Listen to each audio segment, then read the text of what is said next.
Gente bonita, Êxodo 32, abra aí comigo, vamos dar uma olhadinha no texto. E a nossa reflexão hoje é: Deus abomina a idolatria. Nós estamos aí no horário e precisamos caminhar, porque o relógio não para, não é assim? O relógio não dá trégua para nós. E segundo Paulo, nós precisamos remir o tempo, porque os dias são maus, ou seja, precisamos usar bem o nosso tempo. Então, vamos meditar na palavra de Deus. Deus tem muitas coisas a falar no nosso coração. Deus abomina a idolatria. Dá uma olhadinha comigo aí, Êxodo 32, a partir do verso 1. Mas vendo o povo que Moisés tardava em descer do monte, acercou-se de Arão e lhe disse: levanta-te, faze-nos deuses que vão adiante de nós, pois quanto a este Moisés, o homem que nos tirou do Egito, não sabemos o que lhes terá sucedido. Disse-lhe Arão: tirai as argolas de ouro das orelhas das vossas mulheres, vossos filhos e vossas filhas, e trazei-me a mim. Então todo o povo tirou das orelhas as argolas e as trouxe a Arão. Este, recebendo-as das suas mãos, trabalhou o ouro com buril e fez um bezerro fundido. Então disseram: são estes, ó Israel, os teus deuses que te tiraram da terra do Egito. Arão, vendo isso, edificou um altar diante dele e, apregoando, disse: amanhã será festa ao Senhor. No dia seguinte madrugaram e ofereceram holocaustos e trouxeram ofertas pacíficas, e o povo assentou-se para comer e beber e levantou-se para divertir-se. Então disse o Senhor a Moisés: vai, desce, porque o teu povo que fizeste sair do Egito se corrompeu e depressa se desviou do caminho que lhe havia eu ordenado. O povo fez para si um bezerro fundido e o adorou e lhe sacrificou. E diz: são estes, ó Israel, os teus deuses que te tiraram da terra do Egito. Disse mais o Senhor a Moisés: tenho visto esse povo, e eis que é um povo de dura cerviz. Agora, pois, deixa-me para que se acenda contra eles o meu furor, e eu os consuma. De ti farei uma grande nação. Convido você a orar comigo mais uma vez. Senhor nosso Deus e amado Pai, a nossa oração é que o Senhor aplique esse texto às nossas realidades, que essa dificuldade, essa desobediência, essa rebeldia do povo lá no passado, traga lições importantes para nós hoje. Que essa experiência que o Teu Espírito deixou registrado nas Escrituras Sagradas possa falar profundamente ao nosso coração. Reconhecemos, ó Deus, que o Senhor abomina a idolatria, e nós oramos, pedindo que o Senhor traga esclarecimento ao nosso coração e à nossa mente, a fim de que a nossa vida seja uma manifestação de adoração, de louvor somente ao Senhor. Em Jesus nós te louvamos por isso, e pedimos a tua bênção, pedimos perdão pelos nossos pecados. Amém. Amém. Deus abomina a idolatria. Nós estamos diante do fatídico fato da confecção do bezerro de ouro. O contexto nos diz que Moisés estava conversando com Deus lá no alto do monte. Então nós podemos observar o relato, e nós saímos na realidade lá do capítulo 20. Se você me acompanha ou tem me acompanhado, nós pulamos então do capítulo 20 da semana passada, agora nós pulamos para o capítulo 32, ou seja, nós estamos ainda no mesmo contexto. E na semana passada nós conversamos a respeito do Moisés como mediador. Antes disso falamos dos 10 mandamentos, e tudo isso se deu no Monte Sinai, e Moisés ainda estava falando com Deus lá no Monte Sinai. E o que Moisés estava falando com Deus? Deus estava dando as orientações para Moisés do tabernáculo, da presença de Deus no meio do povo, da construção do tabernáculo e muitas outras leis para Moisés. Então o que nós temos aqui é o seguinte: esse contexto da presença de Deus no meio do seu povo, e Deus falando com Moisés lá no monte, e o povo afastado de Moisés, porque, como vocês me acompanharam, havia um limite. Então o texto vai mostrar para nós que nessa ausência de Moisés, essa ausência física de Moisés, o povo então chama Arão, e comete essa loucura da idolatria, a confecção do bezerro de ouro, porque Moisés estava lá no monte, Moisés estava em comunhão com Deus, e Arão estava com a responsabilidade de ficar ali cuidando do povo. O texto e o contexto vai dizer para nós que esse tempo em que Moisés estava com o Senhor lá no monte é um tempo de 40 dias. E é muito estranho isso, né? Porque apenas 40 dias fez com que o povo se desviasse do caminho. É interessante, amados irmãos e irmãs, que o povo já havia recebido os 10 mandamentos, o povo sabia que Deus não aprovava a idolatria, muito pelo contrário, o povo já ouvira de Deus mesmo falando, que ele exigia fidelidade, compromisso. Esse mesmo povo que disse, tudo aquilo que Deus falar, nós faremos. Esse povo que jurou fidelidade, aliança com Deus. Então veja, não é algo que o povo está fazendo porque não tem conhecimento. O povo está cometendo a loucura da idolatria, mesmo sabendo que Deus abomina a idolatria.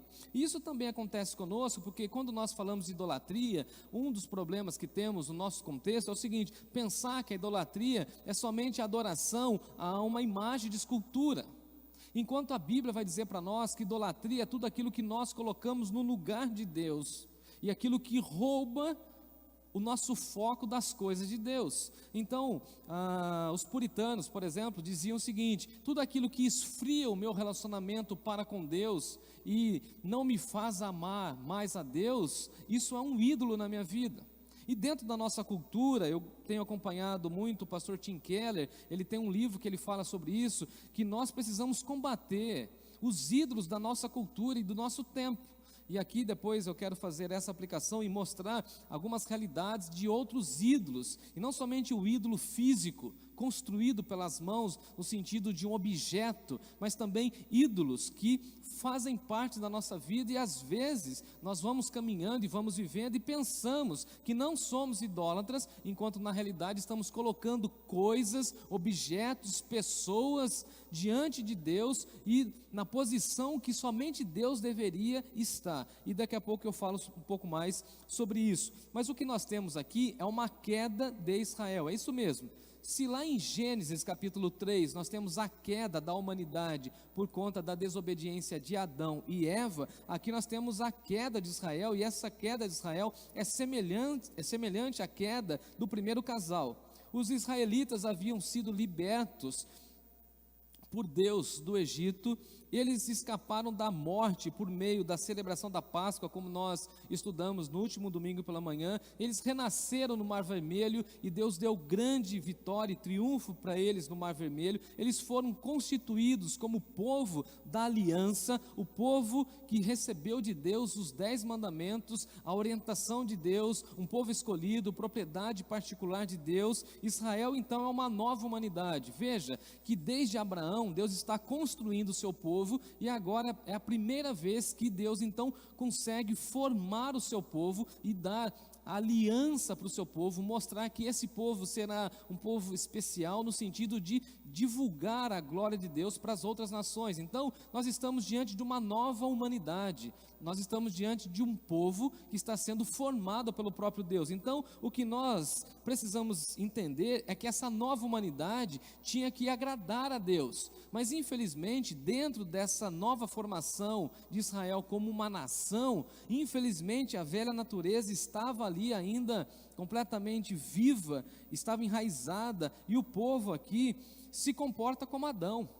E qual foi o pecado de Adão, senão a rebeldia, a deslealdade para com Deus, querendo que ele mesmo fosse o Deus da sua vida? E aqui nós temos a queda de Israel, quando Israel não obedece a Deus, não ouve a Deus e constrói para si um bezerro de ouro, dizendo que essa na confecção do bezerro de ouro é que seria a manifestação de Deus, e dizendo ainda que este bezerro de ouro era o Deus que havia tirado o povo do Egito. Enquanto Moisés, o líder chamado por Deus, estava recebendo as informações, as instruções do verdadeiro culto a Deus, lá em Êxodo capítulo 25 até Êxodo capítulo 31, o povo estava instituindo um culto alternativo, usando o ouro para confeccionar um ídolo. Olha que interessante isso. O Moisés, chamado por Deus, líder desse povo, estava fazendo o quê? Estava na presença de Deus, orando e recebendo as instruções para a construção do tabernáculo.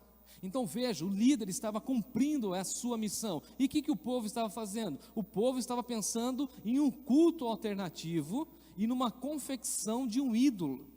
Então veja como é muito complicado isso, porque nós estamos aqui diante do mesmo cenário, da mesma proposta de Adão e Eva. E da mesma maneira como Adão culpa a Eva, o Arão, ele culpa o povo, ele não assume. Porque depois do evento, Deus vai repreender Arão por meio de Moisés, e ele vai falar o seguinte: não, foi o povo que quis.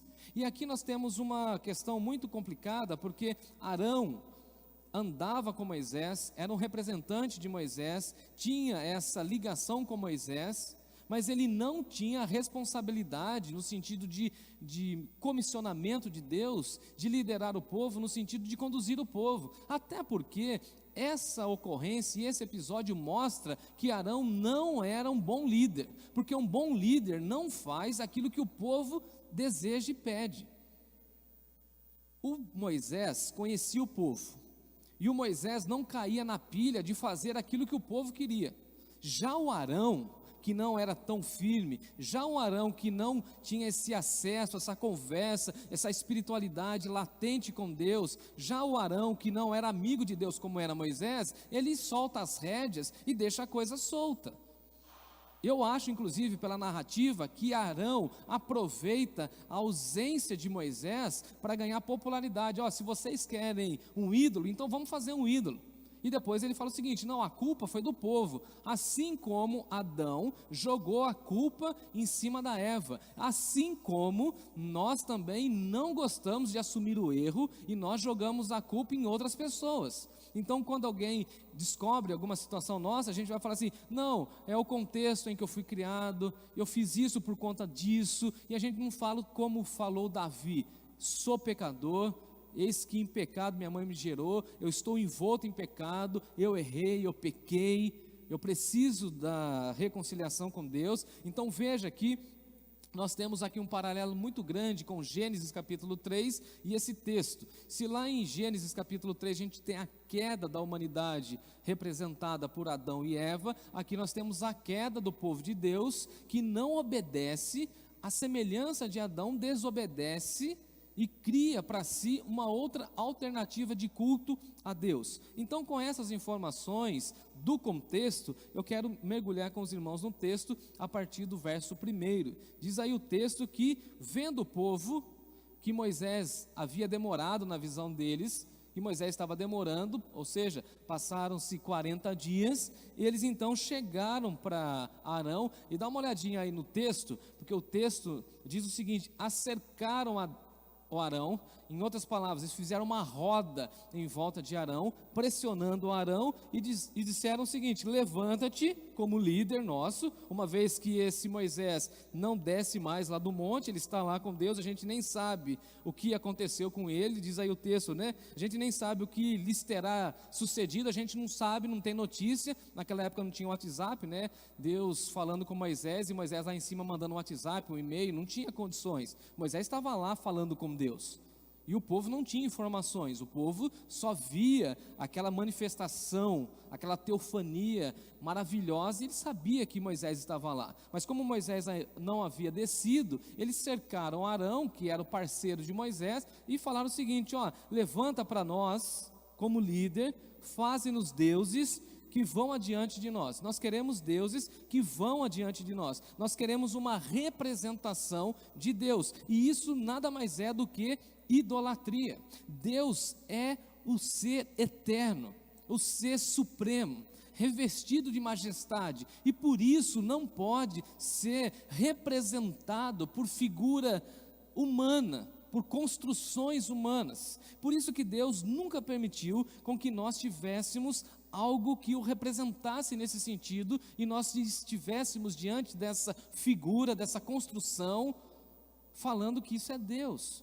Deus já deixou para nós a natureza, e a natureza expressa a glória de Deus. Então, se nós queremos ver a manifestação da glória de Deus, nós podemos olhar para a natureza, para a obra da criação, nós podemos olhar para as pessoas que carregam a imagem e semelhança de Deus. Agora, divinizar uma obra feita pelos homens e dizer que isso é Deus e que isso está representando Deus, isso é pecado, isso é rebeldia, isso é desobediência, isso é idolatria. E foi isso que eles pediram para Arão. Arão, nós precisamos de algo material, nós precisamos de algo palpável, nós queremos algo que a gente visualize e fale o seguinte: foi esse Deus aqui que nos tirou lá do Egito, e nós queremos que você faça isso para nós, e que esse Deus, segundo eles, vá diante de nós. Agora é interessante, queridos irmãos e irmãs, que lá em Êxodo capítulo 14,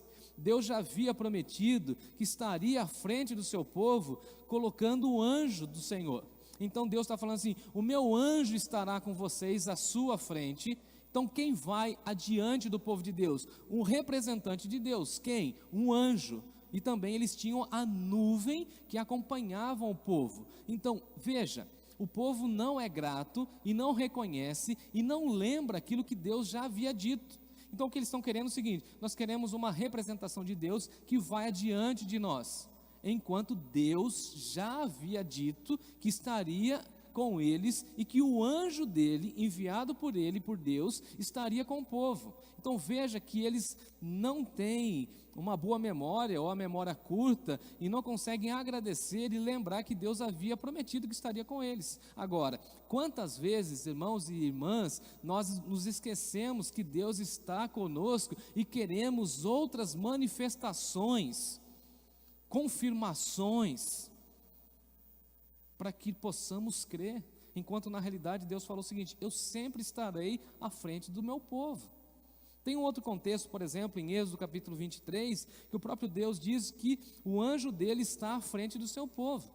Em outras palavras, o povo de Deus sempre foi guiado por Deus, e Deus sempre colocará alguém para representá-lo na condução do povo. Então o que eles estão pedindo, na realidade, está em rebeldia contra aquilo que Deus já havia dito. Eles tinham uma promessa, mas eles não estavam acreditando na promessa. Assim como também nós temos várias promessas de Deus e nós não cremos nessas promessas de Deus, e aí ficamos usando e buscando alternativas, possibilidades. Isso é idolatria. Deus estava sinalizando a sua presença no meio do seu povo, mas o povo queria uma representação de Deus, o que é idolatria. E na realidade nós não podemos fazer algo com as mãos que venha representar a Deus, porque nada daquilo que nós fizemos, uma vez que somos pecadores, vai representar toda a majestade, toda a beleza desse Deus Criador. Há um trocadilho aqui na realidade de expressões no texto para chamar a atenção dos leitores, e o escritor bíblico usa isso de uma maneira muito incrível. A expressão demorar, que eles usam aqui no versículo 1, é o seguinte: olha, Moisés está demorando. E aí, essa expressão demorar faz um contraste com a expressão depressa, que Deus usa. Então, se de um lado o povo está pensando que Moisés está demorando, quando o povo comete a loucura da idolatria, o que Deus disse para Moisés? Desce depressa, porque esse povo cometeu a idolatria. Então veja que essa possibilidade do povo de entender esse tempo de Moisés na presença de Deus como um tempo demorado, levou o povo a cometer a loucura da idolatria. O que nós podemos aprender aqui? Quando nós não temos percepção espiritual e nós não entendemos o tempo que Deus está agindo, quando nós queremos avançar no tempo, quando nós queremos que as coisas aconteçam no nosso tempo, e aí, entre aspas, quando nós queremos dar um jeitinho nas coisas, quando nós queremos dar uma mão para Deus, a coisa sai do trilho. Você vai se lembrar, por exemplo, de Abraão. Lembra quando Abraão quis dar um jeitinho para antecipar a promessa? Quantas e quantas situações vieram depois disso, porque isso não estava de acordo com a vontade de Deus. E aqui o povo não conseguiu esperar 40 dias. E como não esperaram 40 dias, acharam que estava demorando. Olha, Moisés está demorando demais. E aí então eles vão lá com as mãos humanas de Arão e constrói aquela figura lá do bezerro de ouro. Nós somos informados que ele ficou 40 dias e eles não foram capazes de aguardar 40 dias. Basicamente a gente critica o povo de Deus porque eles não aguardaram 40 dias, e quantas vezes nós não aguardamos o tempo oportuno de Deus nas nossas vidas. Quantas vezes, amados irmãos, nós queremos antecipar e queremos dar celeridade a algumas coisas, enquanto Deus não está agindo com essa celeridade que nós queremos. Eu gosto muito de um teólogo que ele tem falado muito ao meu coração, quando ele diz que nós queremos colocar nossa agenda completamente corrida, acelerada para Deus, e Deus tem o seu tempo de agir. Nós já entendemos isso, ou já deveríamos ter entendido isso. Há um tempo para todo o propósito debaixo do céu, e nesse momento aqui, o tempo era de Moisés estar com Deus. Não era tempo do povo criar uma alternativa, fazer um culto alternativo para celebrar. Esse povo havia jurado fidelidade a Deus, fidelidade à aliança, mas agora eles estão adorando diante de uma imagem, ao invés de adorar o único Deus, o único Criador. Arão ouve a voz do povo, não consulta a Deus, aí no versículo 2, se você está com a sua Bíblia aberta, ele não consulta a Deus. Arão sabia que estava fazendo algo que Deus não se agradava, mas ele tenta fazer uma representação por meio de um objeto, de uma imagem. Agora, o que vale a pena a gente lembrar é o seguinte: Arão era levita, ele era irmão de Moisés, ele foi designado lá no capítulo 4 para ser o porta-voz de Moisés, ou seja, Moisés tinha uma dificuldade com a fala, e Deus então permitiu que Arão fosse com ele somente para falar ao povo. Não era para ele fazer nada a não ser falar. Qual que era a missão de Arão? A missão de Arão, dar suporte a Moisés. Agora, Arão, para mim aqui nesse texto, ele foi completamente desleal a Deus e ao seu irmão Moisés. Ele não consulta a Deus e ele não espera Moisés. Agora, quem poderia tomar a decisão naquele exato momento? Arão? Não. Arão não. Arão não é o líder. Quem era o líder? Era Moisés. E somente Moisés poderia tomar uma postura dessa. Agora, é claro que Moisés nunca confeccionaria um bezerro de ouro. Então veja que o povo também pressiona Arão, porque sabe da ausência de Moisés. E nós precisamos tomar muito cuidado com essas pressões populares. Arão não honra e não respeita a liderança de Moisés, ao passo que ele assume a liderança no lugar do seu irmão e dá uma ordem do povo. Ele fala o seguinte: gente, já que vocês querem uma representação de Deus, então tira aí das orelhas tudo que vocês têm de ouro, as argolas, e tragam para mim. E o povo então procurou Arão para liderar e agora obedece. Olha que interessante, esse povo que não obedecia a Moisés, agora obedece a Arão.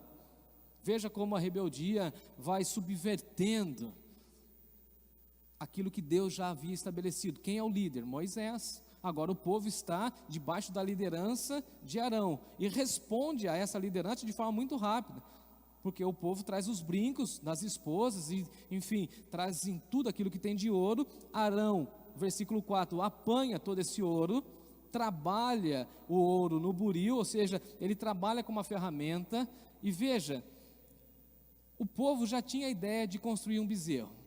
Havia ali um projeto. Havia ali dentro do povo alguém que tinha essa ideia. Havia uma ideia de construção.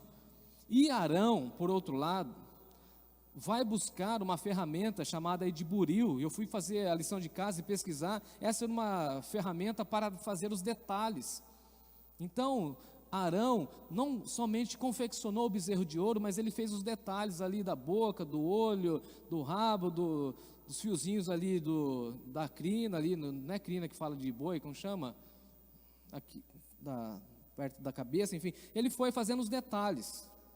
E ele caprichou na confecção do bezerro de ouro. Agora, a pergunta que eu fiz para o texto foi o seguinte: por que ele fez um bezerro de ouro? E a escolha para fazer um bezerro de ouro não foi arbitrária. Havia um motivo. E aí eu achei interessante isso, porque os historiadores vão dizer que os touros e bois eram símbolos comuns de força e fertilidade nas nações vizinhas. Então veja, que eles estavam copiando as outras nações. Até hoje, inclusive, as bolsas de valores usam a imagem do boi para falar de prosperidade. O povo se dispõe a adorar a Deus, mas faz um bezerro de ouro. O povo mostra a sua disposição para adorar a Deus, mas quer adorar a Deus segundo os seus próprios conceitos e do seu próprio jeito. O povo de Deus estava copiando as outras nações pagãs, estava se distanciando de Deus e da sua vontade. Basicamente, o povo queria ter um Deus visível. Basicamente, o povo queria ter um Deus manipulável. Eles não queriam se submeter totalmente ao único Deus verdadeiro. E o que está por detrás aqui é uma inveja do povo de Deus diante das outras nações. E aqui eu gostaria de fazer uma aplicação. Quantas vezes nós caímos na idolatria de querer copiar aquilo que o mundo está fazendo? E a gente pensa que a gente pode importar tudo aquilo que está no mundo para dentro da igreja. Porque as outras pessoas estão fazendo, as outras comunidades estão fazendo, e a gente tenta trazer o mundo para dentro da igreja, enquanto na realidade nós deveríamos ser o sal, a luz para o mundo. Nós deveríamos causar espanto no mundo no sentido de causar essa diferença. E às vezes nós não temos mais tanta diferença em relação ao mundo, porque nós estamos copiando aquilo que o mundo está fazendo. Essa ideia de adorar um bezerro era uma cultura de fertilidade, era uma cultura de idolatria das outras nações, e o povo de Deus está copiando outras nações. A minha pergunta para você é o seguinte, para mim também: será que às vezes nós não estamos copiando aquilo que o mundo está fazendo? E por copiar aquilo que o mundo está fazendo, será que nós não estamos caindo em idolatria? Será que nós não estamos idolatrando, por exemplo, os pets? Está na moda agora ter cachorro, gato, passarinho, tudo quanto é tipo de animal, e agora está na moda, e os estudiosos já estão preocupados e fazendo muitas pesquisas, porque os casais jovens, por exemplo, não querem mais ter filhos, mas querem ter um cachorro, um gato. Será que nós não estamos idolatrando mais a criatura ao invés do Criador, conforme disse o apóstolo Paulo? Será que nós não estamos idolatrando ideologias políticas ao invés de adorar o único Deus? Será que nós não estamos adorando a carreira, o dinheiro, a fama, os likes na internet, do que adorando a Deus? Será que nós não estamos adorando o nosso treinador de futebol, o nosso jogador, a nossa seleção brasileira? E a gente fala assim: não, hoje eu não vou no culto porque eu vou ficar assistindo o jogo, vou ficar assistindo Fórmula 1. Será que a nossa cultura não está idolatrando os esportes? Aí todo mundo fala que a Copa do Mundo é o evento maior de tudo. Idolatria. Eu gosto de futebol, gosto de esportes, mas nós precisamos entender e medir as coisas. Tem gente que anda idolatrando, inclusive gente da igreja, pastores, celebridades gospel. O que é isso? Querem tirar foto com as pessoas que têm popularidade, querem autógrafos, fotos, e aí a gente vive nesse cenário. Tudo isso, basicamente, segundo esse texto, é bezerro de ouro, tem nada a ver com Deus. Queremos importar do mundo para dentro da igreja uma cultura, um jeito, uma música que não tem nada a ver com a fé cristã. Arão confeccionou um bezerro de ouro fundido, e o povo, ao ver o bezerro de ouro fundido, disse o seguinte: não, é esse mesmo, são esses os deuses que tiraram nós lá do Egito. Eles abandonaram o Deus de Israel para celebrar uma estátua. Olha que incrível isso. O povo que teve uma grande experiência com Deus está adorando uma estátua. E tem muita gente que já teve um encontro com Jesus, mas que está idolatrando muita coisa da nossa cultura, está se esquecendo daquilo que aprendeu.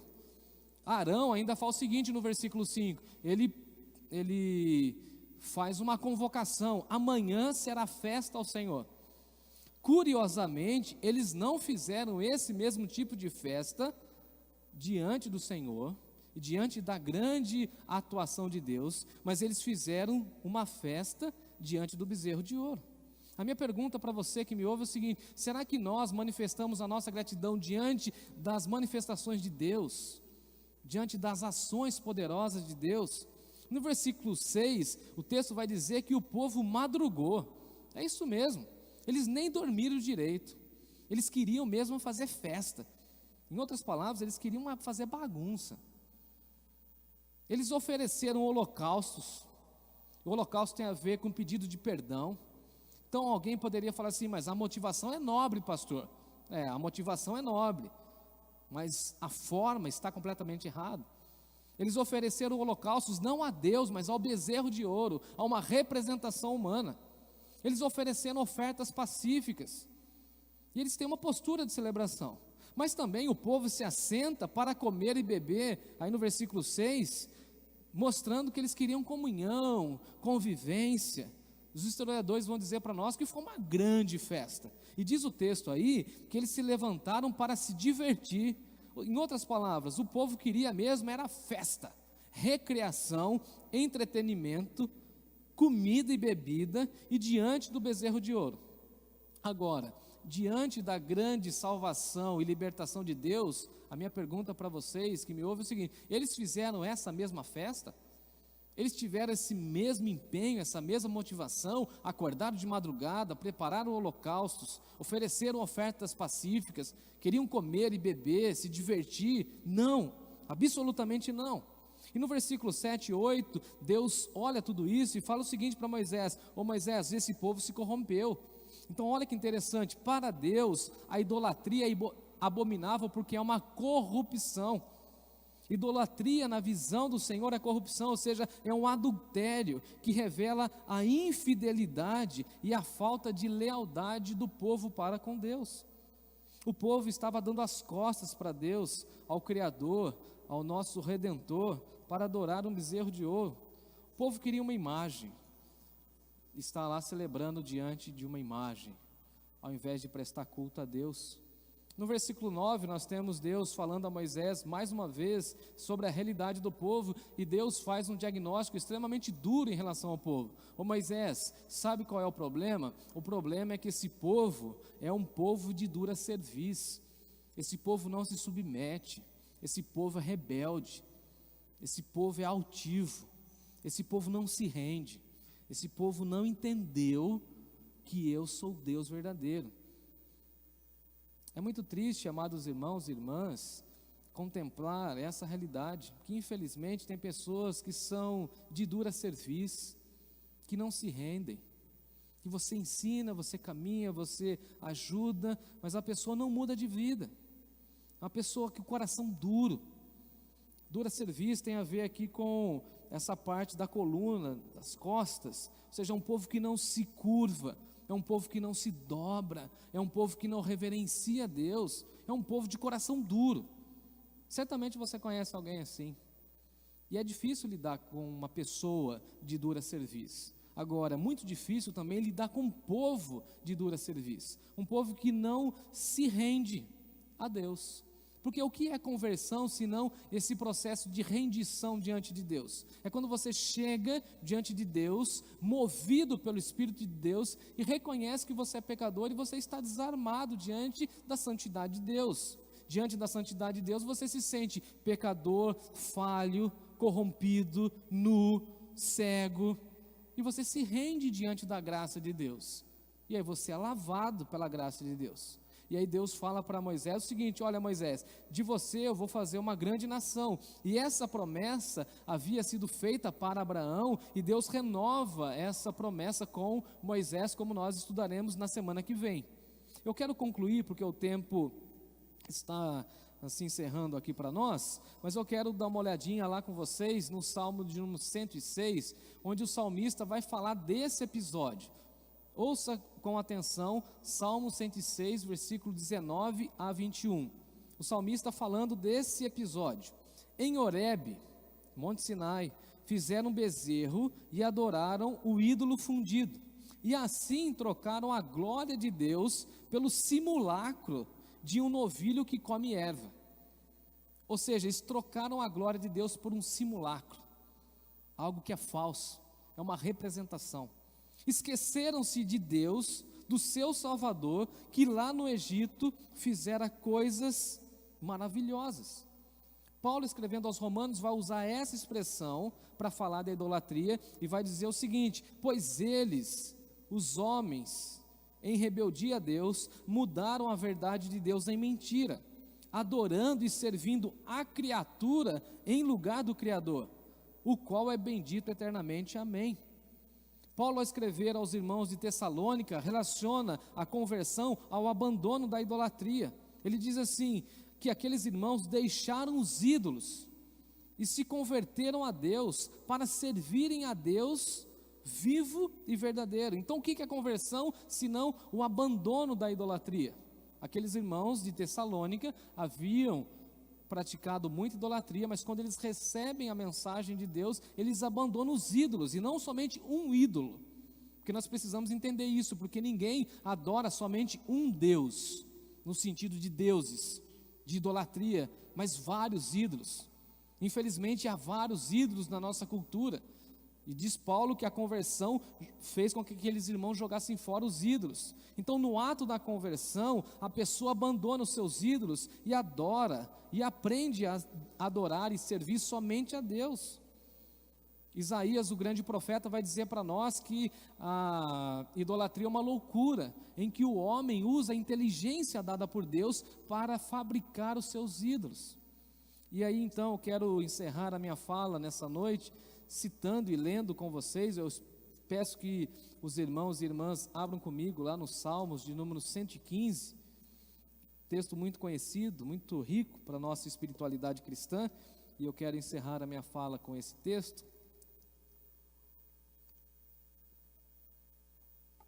E diz assim, Salmo 115, não a nós, Senhor, não a nós, Senhor, mas ao teu nome dá glória, por amor da tua fidelidade e da tua misericórdia.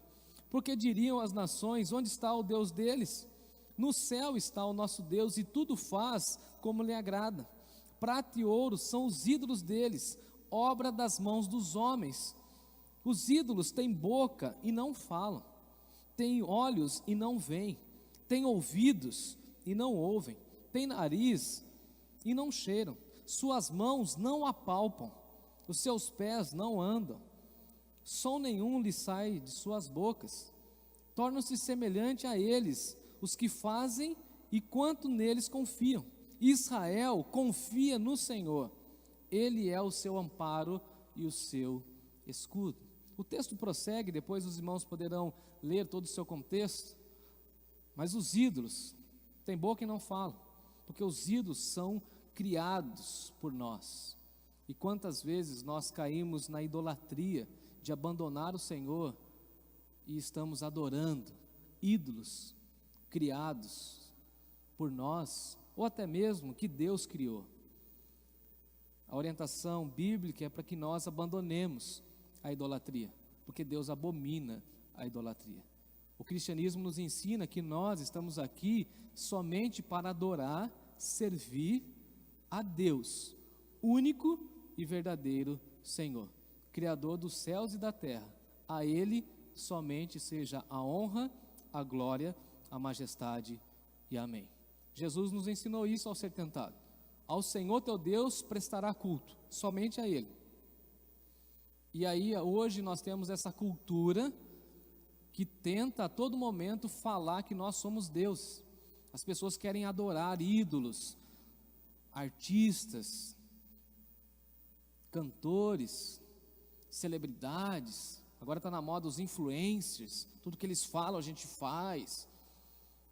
Pessoas aí que estão na grande mídia, políticos, pastores. E o que nós precisamos entender é o seguinte: a adoração é somente a Deus. E eu espero e oro para que todos nós abandonemos toda expressão de culto que não é de Deus, para que o nosso foco seja tão somente para o Senhor, e a Ele seja a honra e a glória para sempre. Amém. Amém.